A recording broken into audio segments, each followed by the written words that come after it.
So while I was in Japan, I picked up 12 issues of this. This is a monthly shoujo manga magazine called Nakayoshi. Nakayoshi is published by Kodansha, and it has been going for over 65 years. 2019 was actually their 65th anniversary. So while I was in Japan, I picked this up every month for a year. So the reason I started buying Nakayoshi is because it is basically the magical girl manga magazine in Japan. And you can see that legacy being shown off when they start celebrating their anniversary in 2019, where they have this little celebratory 65th anniversary promotion, and on the cover of this issue they have a new magical girl series about a phantom thief magical girl, which is a subgenre that I really enjoy, and so if you're like me, like, that's a really exciting thing to see. And then you flip through and you get to this promotion for their anniversary, and you can see Sailor Moon, Mermaid Melody, Magic Knight Raid Earth, Saint Tail. You even have Precure at the bottom. There's a little advertisement for an art book, and you can see Tokyo Mew Mew and Shugo Chera and Sugar Sugar Rune. It is what the current Cardcaptor Sakura Clear Card arc is running in. Just all these really iconic magical girl franchises had their manga run in this publication. Now, they're called magazines, but as you can see, this is a lot closer to a phone book. Each issue is about 500 pages. I know that not everybody can go to Japan, and I know that not everybody can read Japanese, so that's why I wanted to share this small collection with you. Because before I started living in Japan, I had read about Nakayoshi, I had read about how manga is published in Japan, but I didn't really understand until I started physically seeing and touching and buying and reading the publications. So I have every issue of Nakayoshi for 2019, and that's a little bit misleading because every issue actually comes out the month before it's labeled for. So this is issue 1 for 2019, and this was released December of 2018. So it's put on the shelves at bookstores and anime stores and convenience stores a month before the issue is actually labeled for. So here's number 12 for 2019, and this went on the shelves November of 2019. So here we have issue 2, and you can see the cover is very cluttered, very colorful, very sparkly. Here we have a list of all of the manga that appear in this issue. This is not necessarily the order that they appear in the issue, and they are not always in this nice, neat of a list. Here we have issue 9, and you have like some over here, and then they're over here, and then they come back over here. So if you're looking for a specific series, it should be listed on the covers somewhere, but it might be a little hard to find. And the little freebie for that month is always at the bottom. I personally was really surprised by the practicality of these little freebies that you get from the magazine. So when you purchase this in the store, it comes plastic wrapped, and literally like smushed between the pages is a pastel cardboard box, and inside is that month's freebie. These covers are designed in a way to try to appeal to young Japanese girls. Now, I was 25 when I was buying all of these. So the general consensus is that Nakayoshi is meant from girls from 2nd grade to 8th grade, so elementary schoolers and middle schoolers. However, manga demographics are not very precise. Like, sometimes the content, at least to me at least, doesn't really feel like it's meant for elementary schoolers. Maybe that's just me. But that's actually a really common occurrence in these types of publications, where they will have something that is aimed at a slightly older audience running directly next to something that is meant for really little kids. Even though publishers do market research and every issue comes with a survey for readers to fill out and mail in, and sometimes this survey will have demographic questions. Usually they have questions about what was your favorite manga this month? What did you like the best story-wise? What did you like the best art-wise? Sometimes they ask really strange questions, like, when was your first love? Have you ever had a crush on a senpai? Like, seriously. A publisher might be collecting surveys about its readership. The people that are actually going to take that survey and are actually going to send that survey in are people that are probably younger and have the time and energy to do so. So that sampling ends up a little bit biased. Japan has fewer children due to its declining birth rate, and so a ton of products are trying to expand their market to appeal to older people so that way they can keep their sales up. And I know that there's plenty of women that are older than me that remember Cardcaptor Sakura from their childhood and are keeping up with it now. This issue in particular also comes with a weird little insert pamphlet about this YouTube channel that Kodansha runs and advertises pretty frequently, where it's this strange little insert pamphlet in the middle of a separate manga.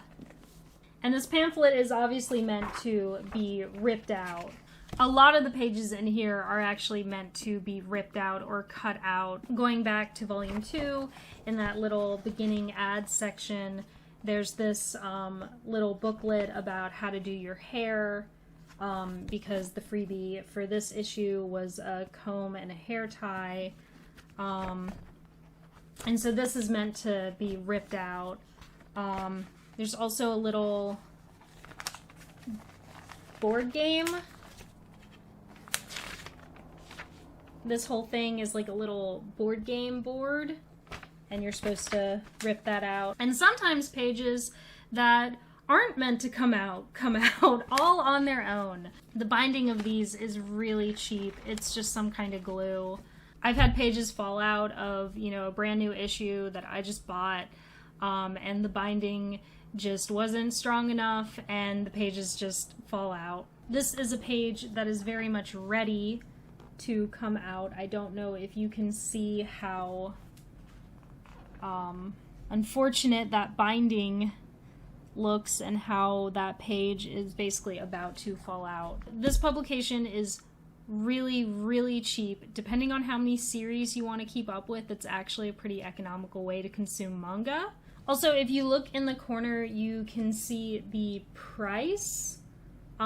So volume 1 was only 580 yen, that plus tax. That is so cheap. And that cheapness does show up in the quality of these publications. So yeah, the paper itself is really, really cheap, and you can see that with the print quality as well, where anytime they try to do like a photo or basically anything that isn't a manga illustration, it comes out really grainy, really ugly, really hard to see. That is if they printed on the actual like pastel manga paper that makes up the majority of the book, not the nice glossy stuff in the beginning. Thankfully, the print quality doesn't really affect the manga itself. You can see that you still get these very large, gorgeous illustrations. So the reason that these are so cheaply produced is because they are actually meant to be thrown away when you are done with them. And if you're in Japan, you can go out of your way to try to recycle them, but more than likely than not, because it is a country that doesn't have a lot of landfill space and the way that their trash system works, these are very likely to end up getting incinerated.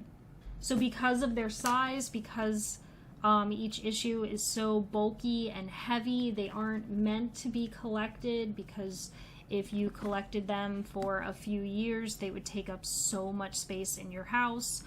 Even my collection takes up a lot of space. They are meant to be read and then just thrown in the trash, which is really sad to think about. But that is the reality of the business model of how manga is serialized and published periodically, where if you like the manga and you want to buy it as a series, you would buy the compiled volumes of that series. You wouldn't try to collect all of the magazine issues that it appears in. So a lot of the advertising done in these is mostly just stuff that is other Kodansha properties. So it's either other magazines that they have or other manga. Now there is some outside advertising. Disney, Nintendo, this game for the Switch is on the back of every single issue. Sometimes they even have anti-piracy stuff. So this is like an anti-piracy ad about buying ebooks. It advertises these contests and the prizes. In volume 3, they actually publish one of their contest winners, and you can actually read the winning manga, and you can also see how it has like kind of a more amateur feel to it. Manga kind of has this self-propagating talent pool where publishers will go to fan events like Comiket to look for new talent. There's kind of this idea of the manga inspiring the fans to create their own stuff, and then they eventually are able to become mangaka themselves, and then they make manga that inspires more fans. Fan art where just in the margins of the pages, sometimes they'll make these little sections to show fan art that's been sent in, and then you can turn the page and it has like the actual postal information for if you want to send in some sort of postcard. Here's an example with Cardcaptor Sakura where they dedicate this little section to showing off fan art that's been mailed in. And then they'll also have these little comments that are sent in from readers as well, just squeezed in at the bottom of the margins here. This one just says Karo-chan kawaii, so Karo is very cute. And it will have the prefecture of whoever sent it in and their grade level. So this was a second year in middle school, and then their name. That would be really cool to see. You actually took the time to write in, and then they actually publish your comment under the manga. So there's this really interesting way that Nakayoshi engages with its readership and gives ways for the readers to participate and have their content be published, whether it's a full-on manga or if it's just a little comment or a little fan art piece. The publisher is taking in so much feedback from its audience, and I think that's something that actually makes manga really unique. Thank you so much for watching through the whole video. I know it was a little bit of a disjointed vlog, but I do plan on making another part because there was so much that I just couldn't cover in this one video. So let me know if you have any questions that you'd like me to answer in the next one, and I will see you then.